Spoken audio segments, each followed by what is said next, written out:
The breaking point.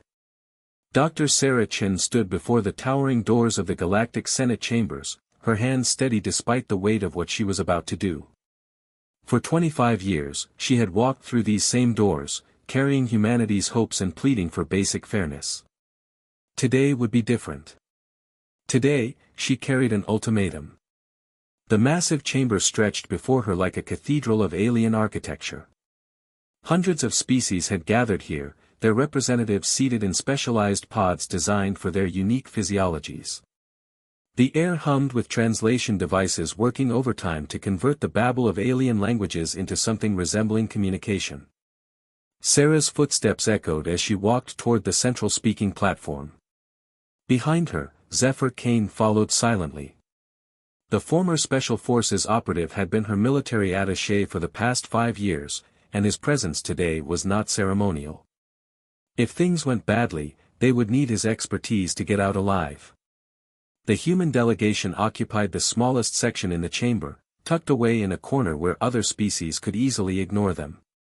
It was a deliberate insult, one of thousands that humanity had endured since joining the Galactic Council in 2362. Sarah had documented every slight, every broken promise, every act of casual cruelty. Today, she would present them all. High Counselor Vrex of the Saurian Dominion called the session to order. His reptilian head swiveled on a neck that seemed too long for his body, and his yellow eyes fixed on Sarah with barely concealed contempt. The Council recognizes the human representative, he hissed, his voice carrying the tone one might use when acknowledging a particularly annoying insect. Sarah activated her holographic display, and the chamber filled with data streams, charts, and documentation. Honored counselors, she began, her voice carrying clearly through the vast space, I stand before you today to present humanity's final proposal for equitable treatment within this alliance. A ripple of what might have been amusement passed through the alien delegates. Sarah had heard that sound before. It was the sound of beings who considered themselves superior being entertained by the presumption of those they deemed inferior. For 25 years, Sarah continued, humanity has served this council faithfully. We have fought your wars, mined your resources, and built your infrastructure. We have lost 2.3 million human lives defending worlds that are not our own. We have extracted 847 billion tons of rare minerals from dangerous asteroid fields that other species refuse to approach. We have constructed 1,247 space stations, 89 orbital shipyards, and 156 defensive platforms. The statistics filled the air around her, each number representing human blood, sweat, and sacrifice. But Sarah could see in the alien faces that they were unmoved. To them, these were not achievements but simply what humans were expected to do. Speaker the Lawn of the Crystal Collective chimed in, his crystalline form refracting the chamber's light into rainbow patterns. The human species has indeed performed the functions assigned to it. However, we fail to see the relevance of this recitation to council business. Sarah felt her jaw tighten. Assigned functions. As if humans were machinery to be used and discarded. The relevance, Speaker the Lawn, is that despite this service, humanity has received nothing in return. Our requests for colonial expansion have been denied 847 times. Our applications for resource extraction rights have been rejected without review. Our proposals for technological sharing have been dismissed as premature. Perhaps, interrupted Ambassador Korath of the Hive Worlds, his mandibles clicking in what Sarah recognized as dismissive laughter, humanity should focus on proving its worth before demanding rewards. The words hit Sarah like a physical blow. 25 years of service, and they still spoke of humans proving their worth. She glanced back at Zephyr, who gave her an almost imperceptible nod. He was ready for whatever came next. Very well, Sarah said, her voice hardening. Let me present our final proposal. The holographic display changed, showing a simple document with clear terms. Humanity requests equal representation in the Council, fair access to colonial worlds, and the right to establish our own trade agreements. We ask for nothing more than what every other species in this chamber already possesses. High Counselor Vrex's laugh was a sound like breaking glass. Humans requesting equality. How amusing. Your species has been part of this council for barely a quarter century. The Saurian Dominion has been here for over 3,000 years. The Crystal Collective has existed since before your son was born. What makes you think you deserve to stand as our equals? Sarah felt something cold settle in her chest. It was the same feeling she had experienced as a child when she realized that the playground bully would never stop, never show mercy, never treat her fairly no matter how much she tried to appease them. The only way to deal with a bully was to make them understand that their actions had consequences. I see, she said quietly. Then I assume the council will also reject our proposal regarding New Harmony. The chamber fell silent. New Harmony was humanity's most successful colony, home to 800,000 people who had spent 15 years turning a barren world into a garden. It was also rich in trilithium, a rare mineral that powered faster-than-light engines. Speaker Thalen's form brightened with anticipation. The council has already decided the fate of New Harmony. The colony will be evacuated within 48 hours to make way for more, suitable inhabitants. Sarah had expected this, but hearing it still felt like a knife in her heart. 800,000 people, ordered to abandon their homes with 2 days' notice. Children who had never known another world, farmers who had spent decades cultivating alien soil, scientists who had built research stations with their own hands, all of it to be handed over to species that had contributed nothing to its development. And where, exactly, are these 800,000 people supposed to go? Sarah asked. High Counselor Vrex's tail swished with pleasure. That is not the council's concern. Humans are adaptable. You will find somewhere. The casual cruelty of it took Sarah's breath away. They were talking about nearly 1 million human lives as if they were discussing the relocation of cargo containers. She looked around the chamber and saw the same indifference in every alien face. They simply did not care what happened to humanity. Sarah reached into her briefcase and withdrew a single sheet of paper. Not a holographic display, not a digital document, but actual paper, a human tradition that the aliens had always found primitive and amusing. Then I have one final document to present to this council, she said, her voice carrying a new strength. Effective immediately, humanity formally withdraws from all council agreements, treaties, and cooperative ventures. The chamber erupted in noise. Delegates chittered, hissed, and buzzed in confusion and anger. High Counselor Vrex slammed his gavel repeatedly, trying to restore order. You cannot simply withdraw, he shouted. The council does not recognize. The council does not need to recognize anything, Sarah interrupted, her voice cutting through the chaos like a blade. Humanity is no longer asking for permission. We are informing you of our decision. She activated her personal communicator, and her words were broadcast simultaneously to every human ship, station, and colony in the galaxy. This is Ambassador Chen. Operation Exodus is now in effect. All human personnel are to withdraw to human space immediately. Repeat, all human personnel are to cease current operations and return to human space. We are going home. The aliens in the chamber stared at her in shock. The concept of simply walking away seemed to be beyond their comprehension. For 3,000 years, the council had operated on the principle that membership was permanent, that species would endure any humiliation rather than face the galaxy alone. You are making a mistake, Speaker Thalon chimed, his crystalline form flickering with agitation. Humanity cannot survive without the council's protection and resources. Sarah smiled for the first time in months. We'll see about that. She turned and walked toward the exit, Zephyr falling into step beside her. Behind them, the chamber exploded into arguments and recriminations. She could hear High Counselor Vrex shouting orders, but she no longer cared what he had to say. As they reached the door, Zephyr leaned close and whispered, "You know they'll try to stop us, right? The moment they realize what losing human support actually means, they'll send their fleets." Sarah nodded. Let them try. They've forgotten something important about humans. What's that? We don't just build things. We know how to break them too. The doors closed behind them with a sound like thunder. Across the galaxy, human ships were already beginning their journey home. Mining operations ceased. Construction projects halted. Military units disengaged from their positions. In the space of a few hours, the intricate web of support that humanity had woven throughout galactic civilization began to unravel. And in the council chambers, the aliens were just beginning to understand what they had lost. The silent treatment. 3 months had passed since humanity's withdrawal from the Galactic Council, and the galaxy was learning what it meant to function without human support. The first signs had appeared within days: supply convoys that never arrived, construction projects that ground to a halt, and military fronts that began to collapse as human forces pulled back to protect their own space. High Counselor Vrex stood in his private chambers aboard Concordia Prime, staring out at what had once been the busiest shipping hub in the galaxy.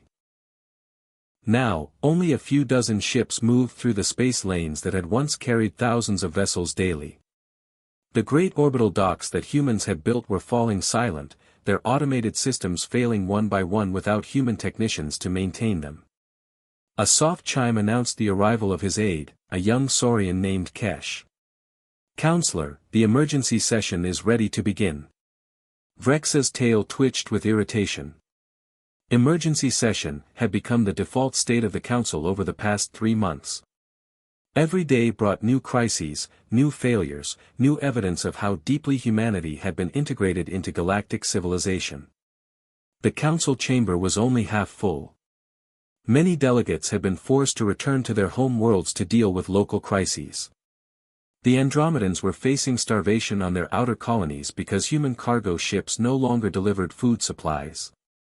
The Centauri were dealing with massive infrastructure failures as the power plants that humans had built began breaking down. The Rigelians were losing their war against the Void Spawn because their human-designed weapons were running out of ammunition. Speaker Thalen's crystalline form was visibly dimmed, his usual brightness reduced to a pale flicker. "Counselors," he began, his voice lacking its usual authority, "we must address the continuing crisis caused by human withdrawal." Ambassador Koritha's mandibles clicked nervously. "The situation is worse than we initially projected. Our economists estimate that galactic trade has dropped by 67% since the humans left. 17 star systems are reporting critical supply shortages. It's not just trade," added Counselor Zeth of the Vegan Confederacy. "The humans took their knowledge with them. Our shipyards can't build the new fusion cores because we don't understand the quantum matrices that humans developed. Our agricultural worlds are seeing crop failures because we can't replicate the soil enhancement techniques they perfected." The reports continued for hours, each one more damning than the last. The galaxy had become dependent on human innovation, human labor, and human sacrifice without ever acknowledging it. Now, faced with the reality of their situation, the council members were finally beginning to understand what they had thrown away. Meanwhile, in the Sol system, humanity was experiencing a renaissance. Dr. Sarah Chin stood on the observation deck of Luna Station, watching as the latest convoy of human ships arrived home. These weren't the beaten-down vessels that had limped back from thankless service to alien masters. These were proud ships, carrying people who had remembered what it meant to work for themselves. "The Martian shipyards are already exceeding their old production quotas," reported Admiral Marcus Stone, the gruff veteran who had taken command of humanity's defensive forces. "Turns out people work a lot harder when they're building something for their own children instead of alien overlords." Sarah nodded, but her attention was focused on something else. Displayed on the holographic monitors around the observation deck were reports from across human space. New colonies were being established at a rate that would have been impossible under council oversight. Scientific research that had been stifled by alien bureaucracy was advancing by leaps and bounds. Artists, writers, and musicians were creating works that celebrated human culture instead of trying to appeal to alien sensibilities. "Ma'am," interrupted Lieutenant Commander Jessica Park, Sarah's new aide, "we're receiving another transmission from the council." It's marked as urgent diplomatic correspondence. Sarah almost laughed. Every message from the Council over the past 3 months had been marked urgent. The first wave had been threats and demands. The second wave had been attempts at negotiation. The third wave had been bribes and promises. Now, apparently, they were back to threats. "Display it," she said.